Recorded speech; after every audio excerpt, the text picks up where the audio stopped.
Welcome to the Gentleman's Guide to Gaming. This video is going to be something of a spitballing session, a discussion video, and it's just around a concept that's been on my mind very recently. You've probably heard me talk about games that I've been writing or thought up or have conceptualized or even ran at conventions that are of my own making. So the Bioshock role-playing game, of which there's a session I believe on my channel somewhere. I've developed a system for it, character sheets and whatnot. It's a perfectly sound game. It's not something I would ever run again, I don't feel. I think I've done everything I would want with it, and it's not something I can really release due to licensing issues. But it's a game that I enjoyed writing. They Came From Beneath the Sea that was possibly the most disappointing thing I've ever written, because whilst I really enjoyed the build-up to it, the work on the system and the setting, I found it was limited to a stifling degree, and in the end I just grew bored of working on it. Unfortunately, there were various setbacks in that game that severely impinged on it, so we just didn't go any further with it. There was also my Resident Evil, The Thing style World of Darkness game with sentient viruses, and there's been a number of other games that I've thought up or conceptualized but never really taken any further. At this time, right now, my thought is on wrestling role-playing games. I know they exist, I know there's several, and many of them are supposedly not very good. I have to confess, I've never read one. And that's because I don't think I would ever be able to convince my group to play in a wrestling role-playing game. None of my players are fans of professional wrestling, that being my tabletop players. Well, I'm sure I'll be able to find some online. Many, no doubt, but professional wrestling is just as much a niche hobby or interest as tabletop role-playing is. Interestingly, though, I think it has a great amount of crossover. Now, I'll speak plainly. While my credentials in professional wrestling are fairly limited, I have an interest in it. I have an interest in the work of wrestling. I have an interest in how it's constructed. I am what I suppose you might call a smark or a smart mark. I am aware of how the sausage machine works, and I appreciate it for that. I'm cynical to some things. I don't watch wrestling for the soap opera element, and in fact most of the time these days I watch wrestling just for the athleticism of it, which probably sounds a little odd, but bear with me. When I was very young I would watch WCW and WWF, as was, in the early 90s, late 80s, early 90s, so I grew up watching The Ultimate Warrior, Macho Man, Randy Savage, Hulk Hogan, Jake the Snake Roberts, and Mr. Perfect, and the like. And I had the video games to go along with it. And then I went off of it around the New Generation era. While I appreciated Bret the Hitman Hart as a fantastic wrestler, it just did not really grab my imagination when I was that age. And so I fell off the wagon. Come the late 90s and I was a teenager and I got into the Attitude Era of wrestling, just as many did, both, again, WCW and WWF, so NWO, coming into the WCW, and characters such as The Rock, Stone Cold Steve Austin, Mankind, Triple H appearing with greater propensity in the WWF and ultimately the WWE from about 1999 to 2001. From that point, my interest in the soap opera of wrestling has really waned, but my interest in the work of wrestling has really increased.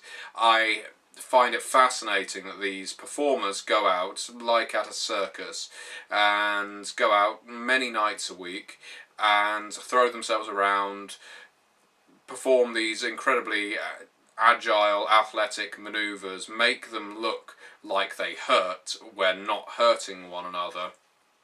At least, no, that's not the intention for the most part. And generally entertain the crowd. It is like a hour-long, 2-hour-long, or if you watch Raw, God, 3-hour-long circus act that isn't really given the credit that it perhaps deserves by non-fans. I recommend a video on YouTube by the name of Wrestling Isn't Wrestling. It's fantastic for explaining this point of view. But my best example, if you could ever watch a wrestling match without having all the hang-ups of, oh, it's men in tights brawling with each other, is there's an NXT match between William Regal and Antonio Cesaro, which I believe is on YouTube. You should be able to find it. And it's just brilliant. It has the European style of wrestling I'm a particular fan of, with lots of holds and lots of jumping around, catch as catch can style wrestling. And you might be able to tell, if you're not a fan of wrestling, that I'm using various terms that you may not have heard of. And that's again because I've done a little bit of research. I've been reading about wrestling for probably longer than I've been watching it of late.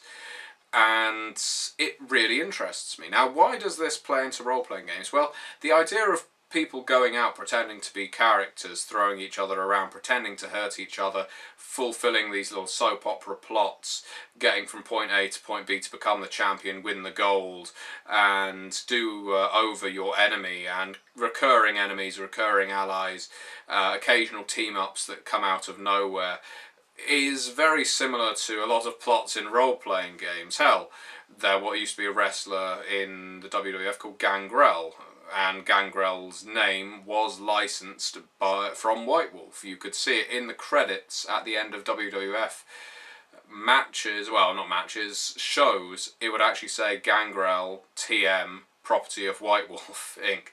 So I don't know these circumstances. I'd love to find out, and I will ask Rich Thomas if I get to see him at Gen Con, how that actually came about, if he knows that, whether White Wolf essentially sponsored a wrestler, or whether a wrestler who was a role player approached White Wolf and asked, could I use the name of one of your clans to name me. And you know what the most ridiculous thing about Gangrel was? He didn't behave like a stereotypical Gangrel. He was far more a Toreador Anti-Tribu, or possibly Bruja. Anyway, maybe a City Gangrel. Anyway, yes. So, yes, I find there's a lot of similarities between professional wrestling and role-playing. I think there's a lot to admire in the athletes that perform in professional wrestling.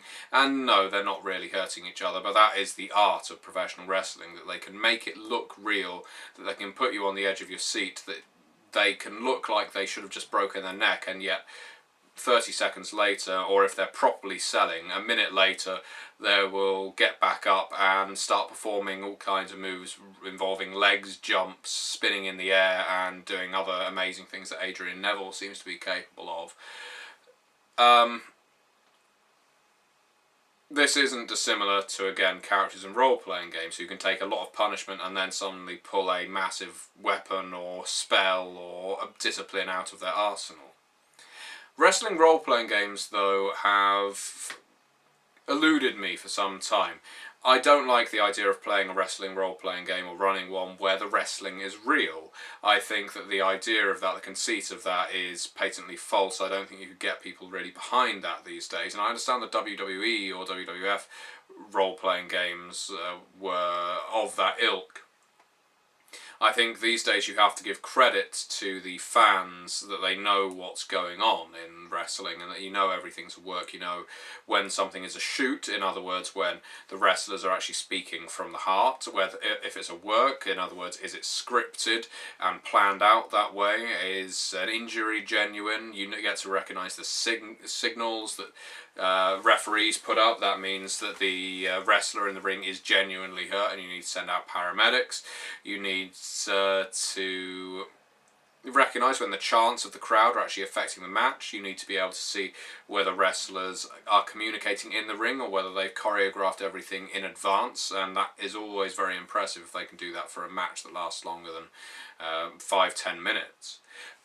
But how does that work into a role-playing game? Well, that is the conundrum, and I'm looking for your input on this. While this is me waxing somewhat lyrical about my admiration for professional wrestlers, big beefy men in shorts, who doesn't like that? And not to mention, let's not forget the women, who, especially in NXT, are absolutely fantastic wrestlers, really need to gain more exposure.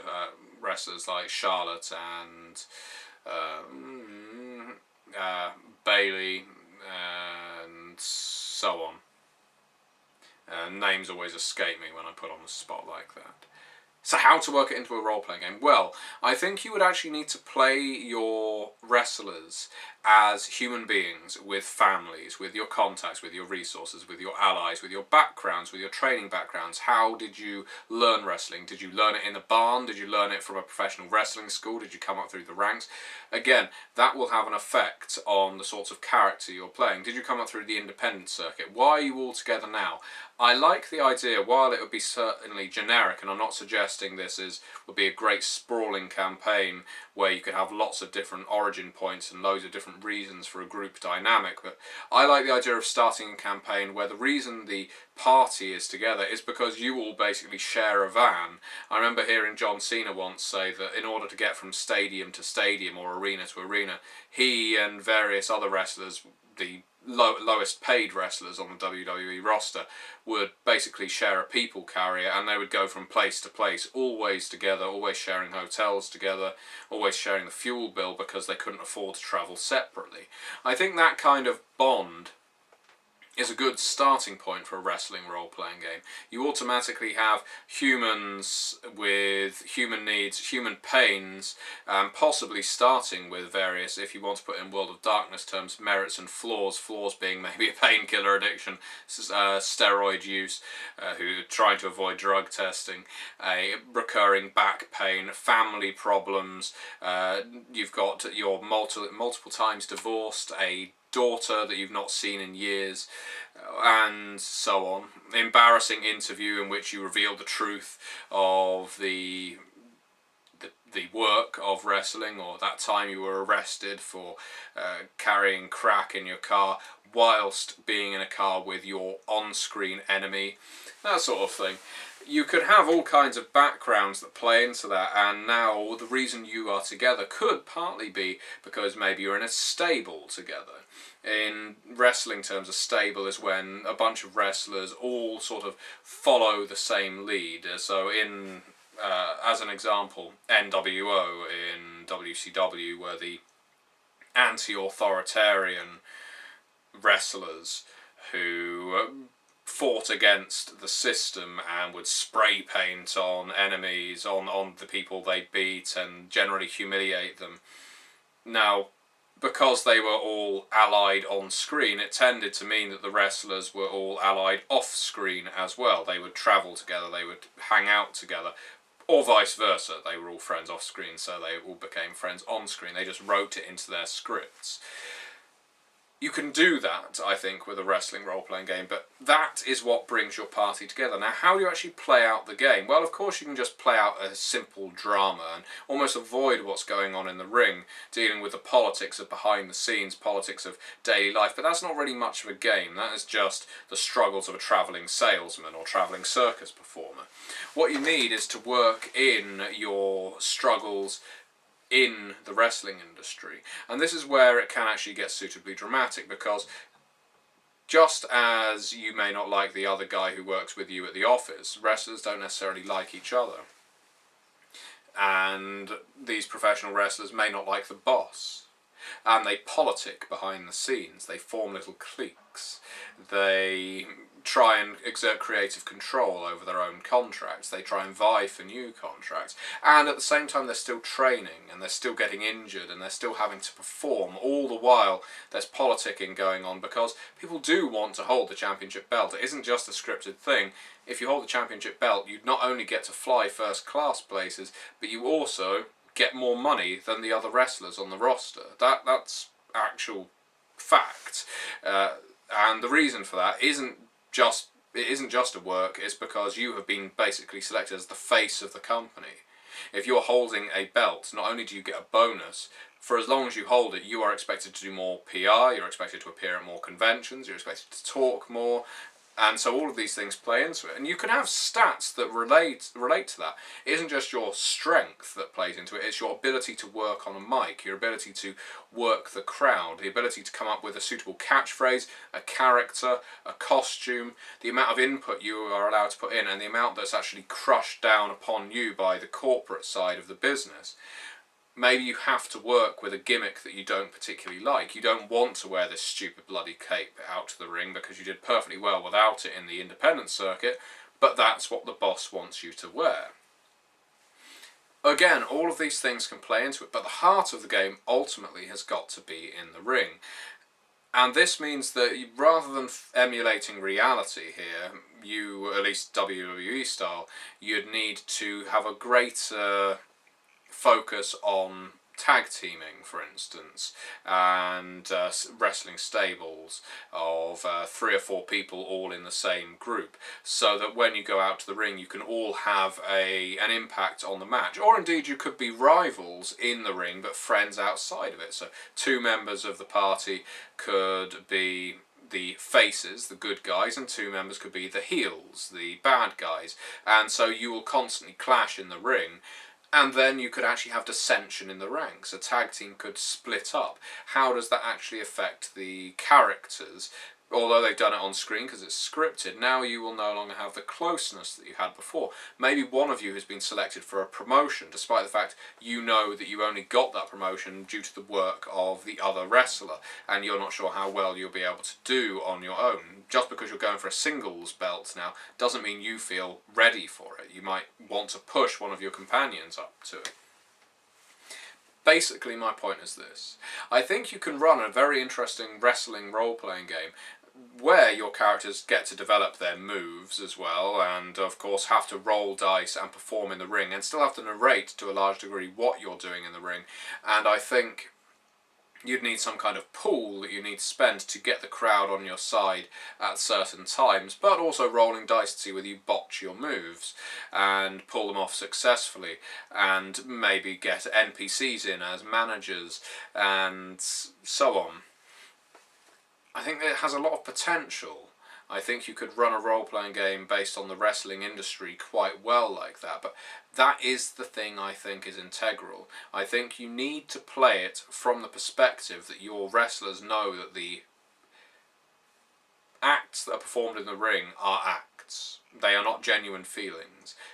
But that doesn't stop there from occasionally being the shoot match, where you are put up against an NPC who is actually out to get you because he does hate your guts because you did tread on him when you were on the way up, and so he does punch you in the kidneys, or he does actually stiff you and knock your teeth out because he's holding a roll of quarters, or whatever else it may be. I think you could do an awful lot with a wrestling RPG, and I've just thrown out a whole bunch of ideas. I've not really spoken about how you could make a cogent campaign that could last multiple sessions, and maybe this isn't the sort of game that could, but I think you could have some length to it. What I'd be interested in hearing from you is your thoughts in the comments about how you might make something like this work. What system you would use for a game like this. Would you have to create one from the ground up? I feel like you probably would. And essentially, what would you add to it? What would you take away from it? How much of the real wrestling industry would you put in? And how much of it would you take out and replace with your own things to make it more playable? Would you give the characters more control over their characters? Or maybe they have more control if you started a game in the independent leagues, and then when they go further up and go to the WWE analogue in your game, they suddenly lose all control over the characters. Well, they still get to play the characters, but their characters don't get control over their gimmicks. And now they've got to play under the auspices of a great corporate structure. You're now part of the machine. Can they still survive? So, rather than a game that increases in difficulty due to the monsters you're facing or the wrestlers you're facing, the social pressures increase. The pressures imposed on you by the crowd, by your management. Anyway, like I said, spitballing, discussing. It's a video I've not done for a while, that kind of thing, so I look forward to hearing what you have to say about it. And who knows, maybe if I have the inspiration I might write something. Thank you very much for watching.